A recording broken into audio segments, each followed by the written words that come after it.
Now, last night, after the Jacksonville thing was percolating, that's 3 African Americans gunned down by a racist maniac who then commits suicide, Biden addressed it. Go. And as I've said to the country, we can't let hate prevail, and it's on the rise. It's not diminishing. Silence, I believe, we've all said many times, silence is complicity. We're not going to remain silent. And so we have to act against this hate-fueled violence, and you saw what's happening there. By the way, almost 5 years to the day that 5 young blacks were killed in Jacksonville 5 years earlier at a gun shop, a store they were doing kids' toys. But you know, and we have to speak out that there's a whole group of extreme people trying to erase history. That's almost incoherent. I don't know what the toy store was. I don't know what he's talking about. He apparently believes this is monolithic movement where thousands and thousands of white people are trying to hurt blacks. That's what Biden believes. Okay, I mean, we gave you the stats last night, and it's beyond belief that Biden and Kamala Harris are still pushing this nonsense. So I had to deal with this last night on News Nation. You know, News Nation is an interesting new network. It's coming up. You know, it's a slow slog. And I appear on Monday with Leland Vittert, former Fox News alumni, and then on Wednesday with Chris Cuomo. A lot of you have seen that. And I like the tone of the network. They get a lot of information out. And then they bring somebody like me in. I mean, none of the other networks would do that because they're afraid of me. They're not going to bring me in, but they're not. News Nation. Anyway, the conversation was on why this propaganda about white supremacy is taking root in the media. Go. By modern media standards, hate is only worth covering when it's hate by one kind of shooter, specifically a white male. Bill O'Reilly is here, host of the No Spin News. Bill, you've got more history perspective than I do. How did we get here? Well, it's a media problem, and it's also a Democratic Party strategy. So the progressive left wants to portray the United States as a racist country dominated by white supremacists. That's the narrative. If you fit into that narrative, then you'll get coverage. If you don't, you won't. So it's not pure skin color. This is politics. Shortly after the Jacksonville murders by this racist loon who committed suicide, Vice President Harris put out a statement, and you talked earlier to a guest about the vice president, and the statement said that African-American people are afraid to come out of their homes because they may be confronted by white people with guns.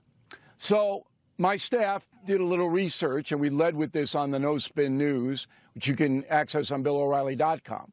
Columbia University, certainly not a right-wing institution, put out a psychiatric study that said 15% of all the public shootings in America are generated by racists. And that includes blacks against whites or Asians.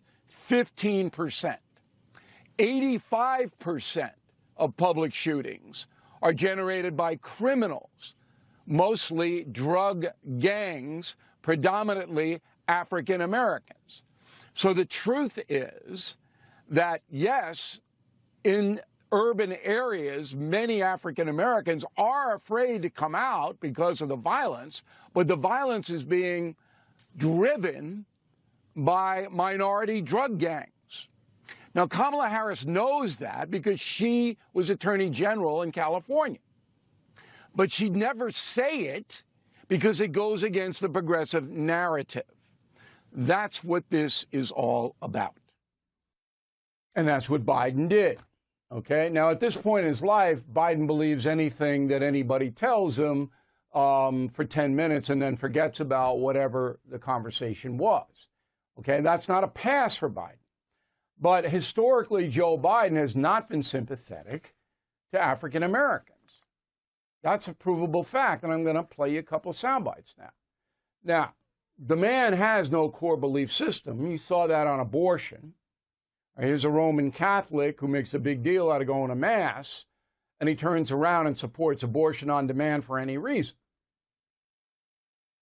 Whereas maybe 15 years ago, he was pro-life. But now he's flip-flopped because his progressive masters want abortion on demand. So in the racial terms, this is fascinating. Again, one of the reasons that you watch and listen to me is that I combine journalism with history. So you'll remember a man named Senator Strom Thurmond, South Carolina, one of the biggest racists ever to serve in the U.S. Senate in modern times.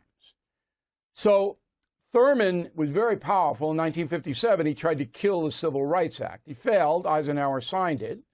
And then again in 1965, an updated Civil Rights Act. Thurmond again tried to kill it.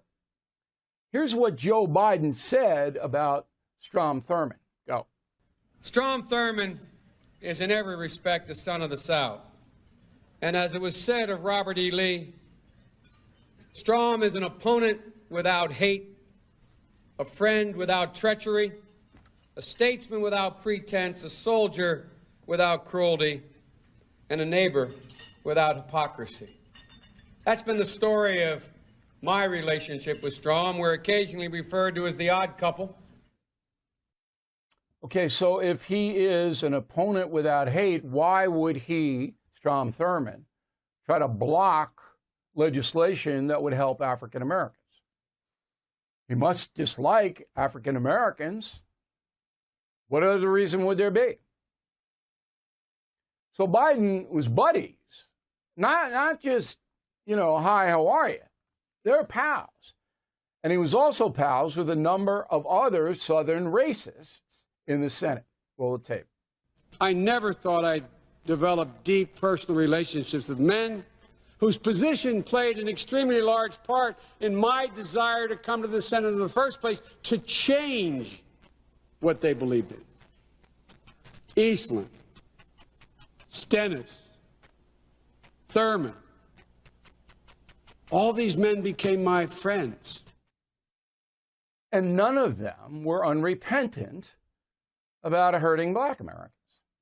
None of them. While they were in the Senate. But they're Biden's friends. So would Joe be friends with a white supremacist? I don't know any white supremacists in the Senate. I don't think there are any. Would he be friends with them? So Biden is a man of no seasons. He has no core belief. Right now, he is being totally driven by the progressive left. He's almost a captive, but it's not against his will. And this is, the hypocrisy of Joe Biden is absolutely stunning. And what his core belief system allegedly is and what he has done in his life.